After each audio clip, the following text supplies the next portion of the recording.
Hello, everyone. Welcome to the Jacksonville History Show, brought to you by the Jacksonville Historical Society and Comcast. Our show is here every Wednesday at 8 p.m. I'm Harry Reagan, president of the Historical Society, and tonight we focus on Jacksonville's football history. And we welcome Sam Kouvaris, sports director, managing editor of the WJXT TV4. The local station. The local station. I know you wanted to say the CBS affiliate there, because many people may not know that Harry was a long time one of the pioneers of television in Jacksonville and really helped shape what Channel 4 is today. Thank you. So. We worked there together for absolutely almost 15 years. Yeah. Well, we're very glad to have you. And we're on the History Show with a fossil. So. And some people think they're not interested in history, but when they think about it, I remind them everything has a history. You like football? Sure. Football has a history. You know, and the thing is, too, Harry, is that the Jacksonville itself has evolved as a town, that its historical dates and its almost the cultural fabric of the city is woven through sporting events, whether it's the Gator Bowl, the WFL, the USFL, the NFL. I mean, people can point to those dates in their history in Jacksonville, and they relate to what sporting event it was. It's a key part of the city's history. Absolutely. Football and the city's history are intertwined. And along the way, I may ask you some Stump Sams, just to see if you can. They're easy ones, probably. Oh, okay. But we want to also plug a program you're doing for the Historical Society, January 27th at 7 p.m. at Old St. Andrews, 317A Philip Randolph Boulevard, across the street from the arena. Right, and we're going to take a look at football from a historical perspective and how it does kind of intertwine into the history of Jacksonville, from the Mennonite Bowl, which a lot of people don't realize for many years was considered the oldest bowl. It was a high school bowl game. It was the oldest bowl next to the Rose Bowl, which of course they call the granddaddy of them all the way up to the formation of the Jacksonville Jaguars, and then the Super Bowl being hosted here in Jacksonville. And sad to say, the Mennonite Bowl no longer exists. Exactly, and you know, part of that had to do with what happened with the FHSAA, the Florida High School, then Activities Association, now Athletic Association, and they decided that they would include a second tier of teams in the playoffs. Instead of just the district winners, they would include the runners-up as well. And what the Mennonite Bowl usually did was took the best two teams in the city that didn't make it into the playoffs. Well, now half the teams make it into the playoffs. So there was certainly some interest that died there, and I know Joe Adib and Bonos took the game over for 1 year and then decided that with all these playoff games, that was best to let the focus stay on those. Well, I want to show a picture of an old stadium. It wasn't the Gator Bowl. It's where the Gator Bowl is today, or where Alltel Stadium is today. Because one of the keys throughout this history of football is the stadium. Stadium has been such a focal point for years and years, and many people don't realize that the field used to run in the opposite direction than it runs now. Of course, the interesting thing about the stadium is that area down there, whether you call it East Side or Talleyrand or downtown or whatever, it really has never been defined very well. Now it's called the sports complex area, with the Coliseum there, as well as the baseball grounds of Jacksonville. But the stadium itself, as you can see there in the foreground, had the high stands on one side and then just some other stands on the other side. And it's consistently expanded over the years through the good graces of the city, as well as some private money involved, most specifically recently with Wayne Weaver and the Jaguars. And here's your first Stump Sam. What was the name of the stadium when it was first built? Jacksonville Municipal Stadium, was that it? Fairfield Stadium. Fairfield. Then it became Municipal Stadium. Municipal Stadium. And then the Gator Bowl. Fairfield. Was that Fairfield? That's the name of that neighborhood. That part of town was called Fairfield. Yeah, very good. So, but it has been such a focal point of what has happened around there, particularly in the last 20 years. We've seen developers come in and decide that, you know, I can remember when, not to jump ahead, but when there was a football team in town called the Jacksonville Firebirds, coached by Corky Rogers, and this was in the early '80s. So now a well-known high school coach. Right. I mean, and Corky was at the time was also the head coach at Lee, and Don Gaffney and Al Chester were the quarterbacks, and there was some pretty good talent. It was kind of a AAA football club. Some guys were trying to get noticed. Billy Kilmer was the commissioner of that particular league, the AFL. They used to practice where Metropolitan Park is now. It used to be the overpass and then just big fields that went down to the river. And that's where Corky and the Firebirds practice. Sometimes a little soggy, perhaps. Absolutely, it was. But yeah, that's how developed that area has become. Well, and one thing that we would point out is every chance Jacksonville got to support professional football, it did so.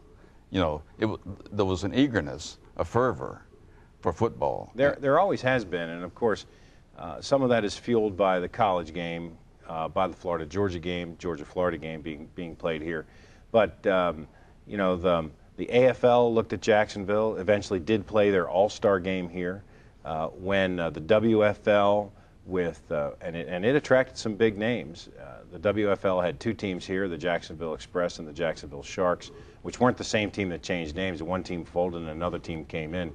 And they played, you know, against Memphis and teams like that, the Memphis Southmen, which was a team that took... well, let's go back to college, but yeah. I'm just going to show you an old game day program.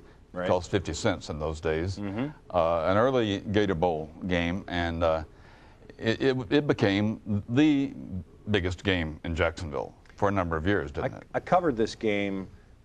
In fact, I was at the Gator Bowl game when Ohio State head coach Woody Hayes punched Charlie Bauman. And I played football at Clemson as a freshman, and that was 5 years after I had gone to college. So I was kind of a cub reporter, and I was here covering Clemson.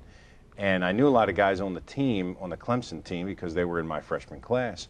And when Bauman intercepted the ball, the Clemson sideline kind of surged onto the field, and I knew these guys, and I went with them. It was Danny Ford's first game as a head coach, in fact.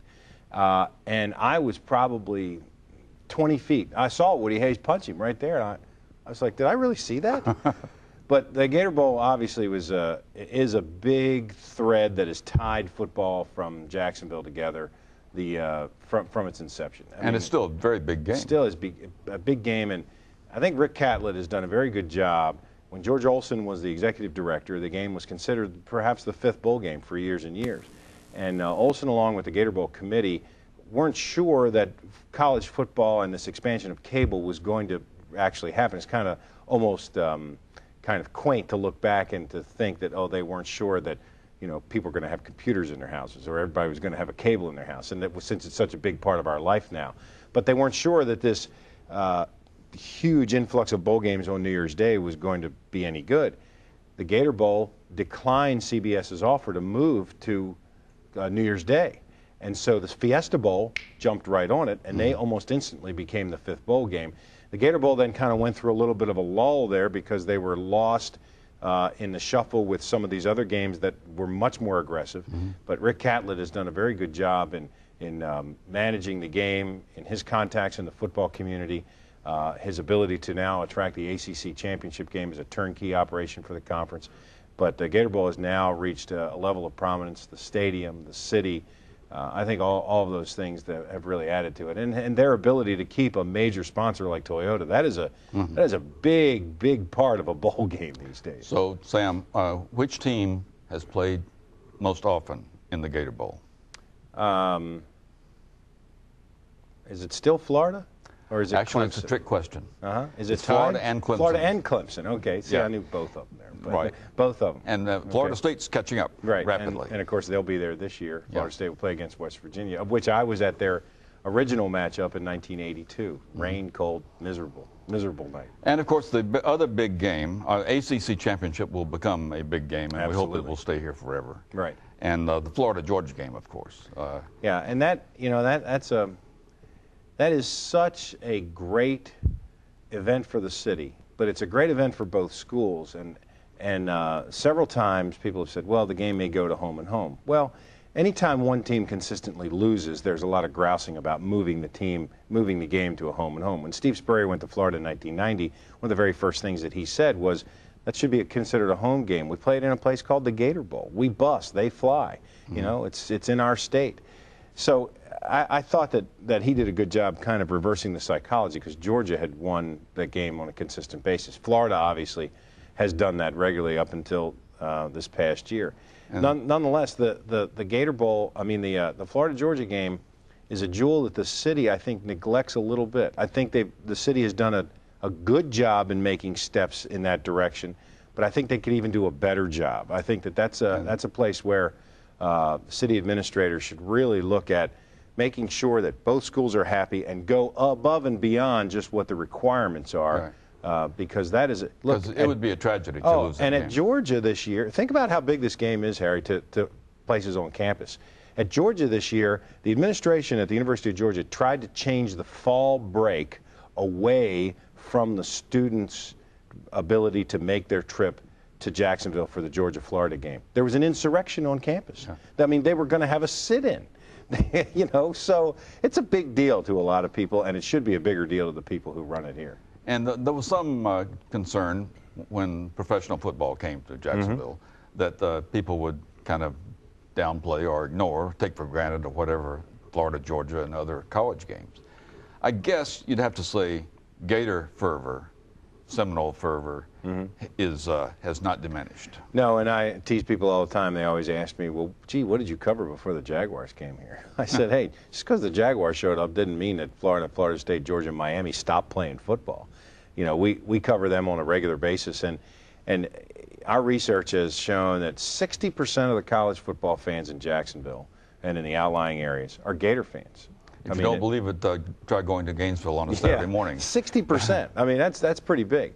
Florida State has about 19%. Georgia used to be somewhere in the 15 to 20% range as well, but now only about 9% identify themselves as Georgia fans. So the fervor for that has been a mainstay, and it hasn't abated at all. Well, let's shift into professional football. And you mentioned the Firebirds and the Express and the Sharks. And I want to show a picture of a newspaper front page to talk about the biggest entry into professional football before the Jaguars. Right. And it was really big, USFL. Oh, that was considered a very big deal in the city. Fred Bullard came to town, and Jake Godbold at the time was the mayor. There's Fred Bullard. And Fred Bullard, by the way, his nickname is Bubba.